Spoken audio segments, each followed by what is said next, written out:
Hey, let me flip it around.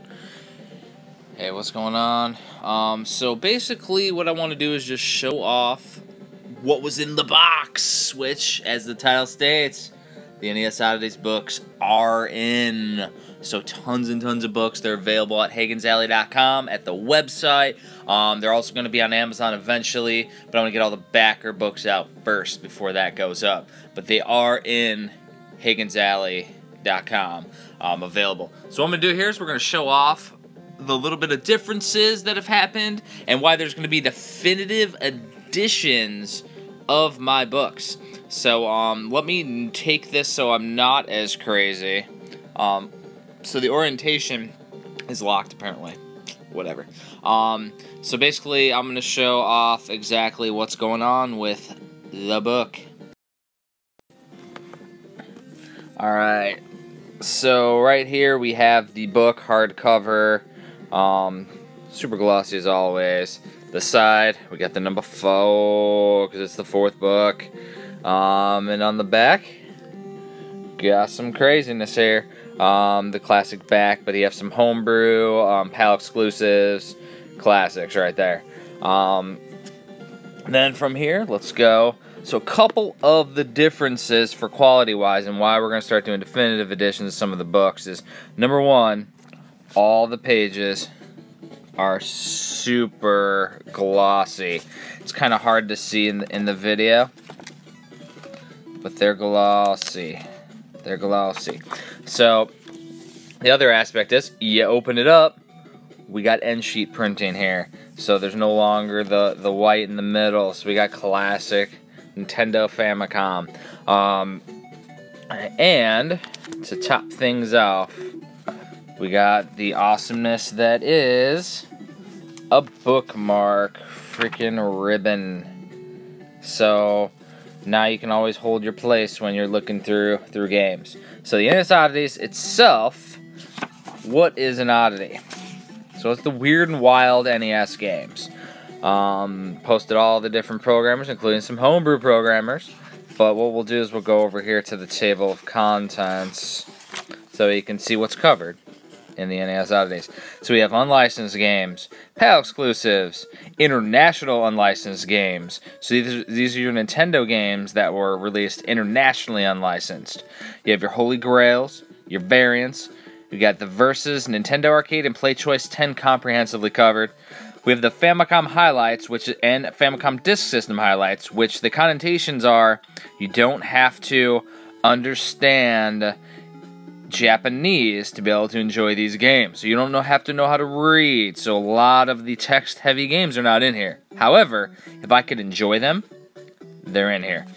Have NES accessories covered comprehensively. And then we go to the Homebrew Revolution. And we're covering 4 different sections of the Homebrew Revolution. We have physical homebrews, limited editions, digital, and the games that are on the horizon, upcoming homebrew games. So basically, this has everything from homebrews that were at the time of this publishing. And of course, there's new games released all the time. So let's go through some of the sections here. So you have the classic unlicensed, where you have your RBI baseballs, your Tengen, which one is it? Mike Levy. You got your Pac-Mans, stuff like that. Your PAL exclusives, these are your exclusive to the PAL region. I also included a few, like this is kind of a variant of a game that was released licensed, but it actually has a Dragon Ball license, so it's a little bit better. Blue Shadow has a little bit of a difficulty spike, which is good because the original Shadow of the Ninja is a little easy. So we covered those, the classic Mr. Gimmicks. Your international unlicensed. Now, these are the unique games that were released. So there's a lot of bootlegs that were released elsewhere. These are the actual, have the connotation of a brand new game experience. So like this little penguin coon, which the camera doesn't show off too well. Good old iPhone. And then you got over here your Holy Grails, which I use the connotation of the origin story of these cartridges, so that way if you happen to have one of these really expensive cartridges, you can actually tell about the origin, like who won the game, who won this cartridge, how did you get it. It's always a cool story. It's all about the stories. Got some variants in here, some of your major variants, and then how the rabbit hole goes. You got your versus Nintendo system, so you have your... I have all the different marquees from the arcade for the versus, as well as the Play Choice 10 cards as well. And I cover all the ones that are known to exist. So, some games didn't have cards. And then we go over to the Play Choice 10, and these are all your toppers that would go on the top of the arcades. They're metal toppers, really cool stuff. Some of them didn't exist. There weren't a topper with them, so I created my own versions for this book, which are also shared with the community that make the actual reproductions of these to keep them going with the... keep them going in the community. So with like Ninja Gaiden 3 didn't have a topper. Well, there's one now, and it's shared with the community. So that's pretty cool. So we're able to actually complete the topper. Famicom Highlights is a huge section. Now we got a little glare, of course. But yeah, basically I use the cartridges because the cartridges have different colors, which is always really cool about the Famicom.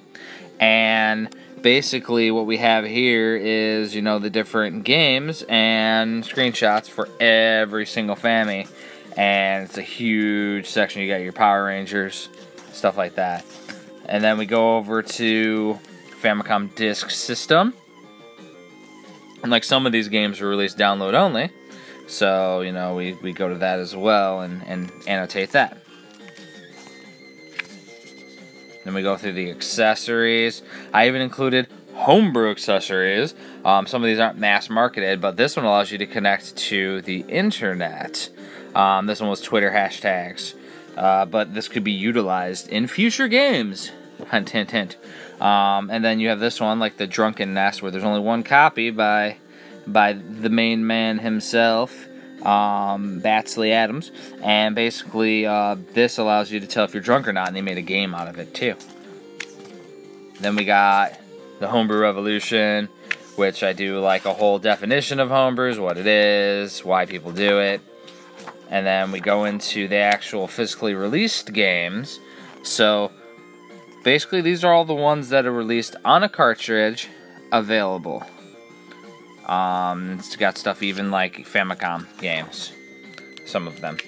And then after that section, there's even ones like Tailgate Party, which was just released. Kind of trying to stay ahead of the power curve. Now you got your limited editions. So I tried to estimate, as well as publicly known, how many copies possibly exist, or definitely exist, for certain games. Some of these go crazy where they have lots of little items and things, so I tried to incorporate that in the pictures, as well as write about what was included in each limited edition. So it's a pretty crazy section, because there's a lot of limited stuff with the homebrew community, because it's limited to begin with. But when guys like do like 0 to X over here, and I call it O to X, but with O to X, where you have like tons of different variants in the one limited edition, it gets a little crazy. Pretty cool though. And then we have the digital only section. So these games were only released digitally typically, but some of these you may see either get a physical release in the future or had a 1 or 2 copies of a cartridge exist. So I wanted to include everything I possibly could. And so this is a really cool section because these are brand new games that you can play right now. And then you have your homebrew on the horizon. So you got guys like Joe Granato working on new game right now. So these are games that are in the works or were in the works, like the Banketh actually was taken to Kickstarter after I published the book. So interesting stuff. And a lot of these games are either in the works, like this one right here. This one's done by JF over one of my buddies, and he's almost done with this one now. Dead Tune. This one was actually just released by the Oliver twins, and it was via Kickstarter. Henshin Engine, they're working on it. This screenshot actually is from the PC Engine, which I played. They're working on it though. So a lot of games that are in the works. Then we have near the end. We'll go over here. Sydney Hunter. Boom. Then after that section, we got our typical Kickstarter supporter section where we thank everybody who supported.